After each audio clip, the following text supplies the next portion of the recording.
نحمده ونصلي على رسوله الكريم أما بعد فأعوذ بالله من الشيطان الرجيم بسم الله الرحمن الرحيم وإن تعفوا وتصفحوا وتغفروا فإن الله غفور رحيم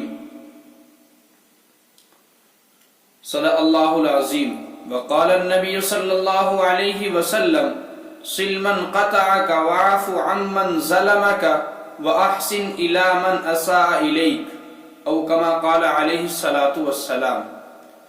محترم سامعین اکرام، اللہ تبارک و تعالی قرآن کریم کے اندر ارشاد فرماتا ہے وَإِن تَعْفُوا وَتَصْفَحُوا وَتَغْفِرُوا فَإِنَّ اللَّهَ غَفُورٌ رَحِيمٌ، اگر تم معاف کرو، اگر تم درگزر کرو تو اللہ تبارک و تعالی غفور الرحیم ہے۔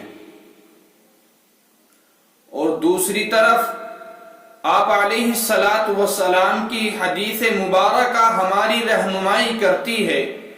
اللہ کے نبی نے ارشاد فرمایا سل من قطعک، کہ تم ناتا جوڑو اس شخص سے، اس فرد سے جو تم سے ناتا توڑے۔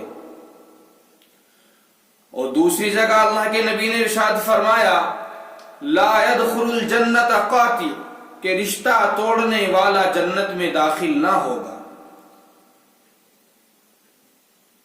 تو محترم سامعین اکرام، اللہ کے نبی نے ارشاد فرمایا تو ہمیں ہر اس شخص سے ناتا جوڑنا ہے جو ہم سے ناتا توڑ رہا ہو۔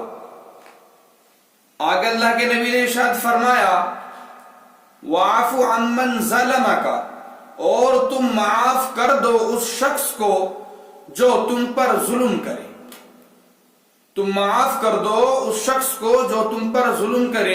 اور اللہ کے نبی نے ایسی مثال دنیا کے سامنے پیش کی کہ دنیا حیران و ششدر رہ گئی۔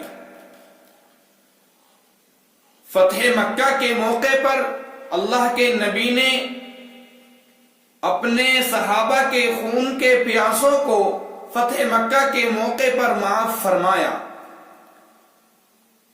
اور جو معاف فرمانے کی فضیلت ہے یہ اس شخص کے لیے ہے کہ جو بدلہ لینے پر قادر بھی ہو۔ اگر کوئی ایسا شخص ہے کہ وہ بدلہ لینے پر قادر نہیں، اس کے اندر اتنی طاقت نہیں، اس کے اندر اتنی قوت نہیں کہ جس شخص نے اس پر ظلم کیا ہے تو وہ اس سے بدلہ لے لے، اگر اس کے اندر اتنی طاقت نہیں ہے، اتنی قوت نہیں ہے، تو محترم سامعین اکرام یہ فضیلت اس شخص کے لیے نہیں ہوگی۔ یہ فضیلت اس شخص کے لیے ہے کہ جو بدلہ لینے پر بھی قادر ہو، اور لیکن صرف اللہ کے نبی کی اس حدیث کی وجہ سے، اللہ کے نبی کے اس فرمان کی وجہ سے وہ اس کو معاف کر دے جس نے اس پر ظلم کیا ہے۔ اور آگے ارشاد فرمایا وَأَحْسِنْ إِلَىٰ مَنْ أَسَاءَ إِلَيْكَ، اور بھلائی کا معاملہ کرو اس شخص کے ساتھ جو تمہارے ساتھ برائی کا معاملہ کرے۔ اس کی مثال بھی اللہ کے نبی نے دنیا کے سامنے پیش کی۔ وہ بوڑھی خاتون جو اللہ کے نبی پر کوڑا کرکٹ ڈالا کرتی تھی، جب آپ راستے پر گزرتے تھے جو کوڑا کرکٹ آپ کے جسم مبارک پر ڈالا کرتی تھی تو اللہ کے نبی نے اس کے ساتھ کیسا معاملہ کیا یہ ساری دنیا کو بتا دیا۔ اور اللہ کے نبی ساری دنیا کے لیے ایک آئیڈیل ہیں، ایک نمونہ ہیں۔ تو ہم سبھی حضرات کو اللہ کے نبی کی حدیثوں کو سن کر ان پر عمل کرنے کی کوشش کرنی چاہیے۔ اور جو اللہ کے نبی نے ہمیں جو طریقہ، ہمیں جو قانون، جو ہمیں مشورہ، جو طریقہ اللہ کے نبی نے ہمیں بتلائے ہیں ان پر ہمیں عمل پیرا ہونے کی ضرورت ہے۔